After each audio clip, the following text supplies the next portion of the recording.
Welcome to Finance 565. This is the second finance class we have in the MBA program. I don't really consider it advanced finance. It's more like it's taking the topics that you've understood and been introduced to before, and now we're asking you to master them. Finance is an extremely important topic for everyone, no matter what job you end up with in business. You need to be able to understand the financial motives and drivers behind the actions in a business to understand and to sell your proposals, to support other people's proposals, and to get things to happen. I like to tell people that accounting is the language of business, but finance is the poetry. That may sound a little funny, but it's simply how we make sense of the numbers, how we put meaning to them, and how we understand what's really going on. My name is Richard Parsons. I'll be the instructor for this course. My background is largely in finance and analysis with M&M Mars, where I worked for many years. I was the corporate controller for the candy company, for the North American companies, and did all the analysis and planning for them as well.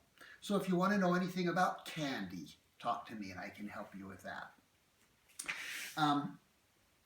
I have been teaching for about 8 years. My PhD is in economics, a related topic, but my business background is in finance.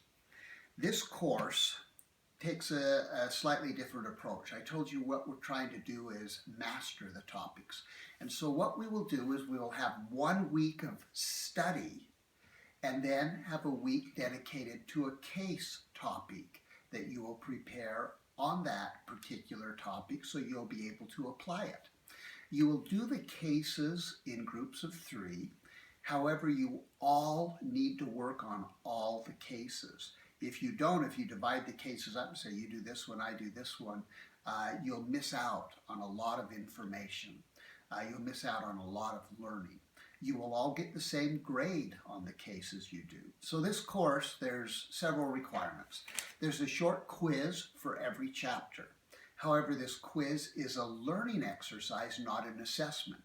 And to accomplish that, I allow you to take the quiz twice. So make sure you allow time to take the quiz and then go back and retake it. I expect you all to get very high scores on the quizzes because you can go back and retake it a second time when you miss topics.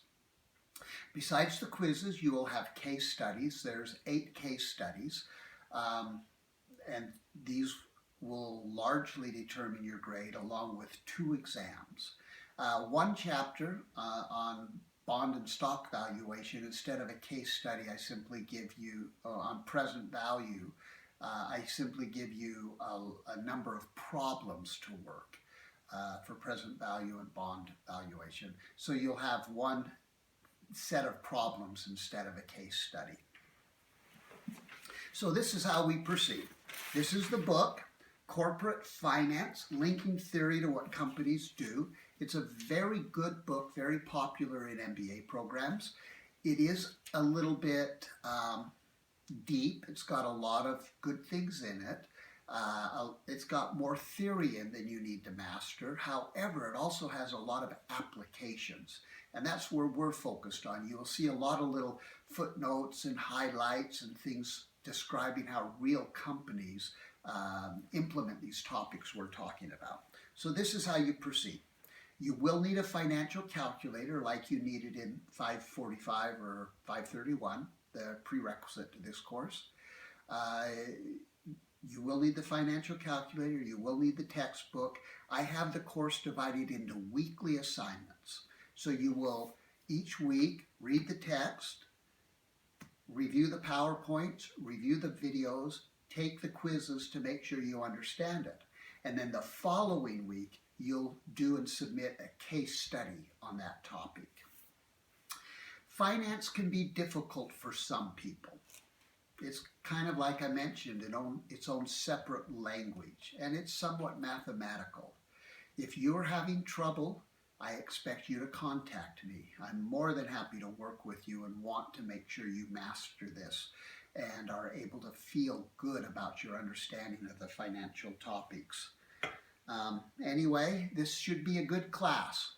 I think people enjoy it. I think they enjoy the case studies. They feel like instead of saying, do you know how to do this? They feel like they can say, yes, I have done that. And that's the goal for this class. So I welcome you. We'll talk to you soon, and let's get going.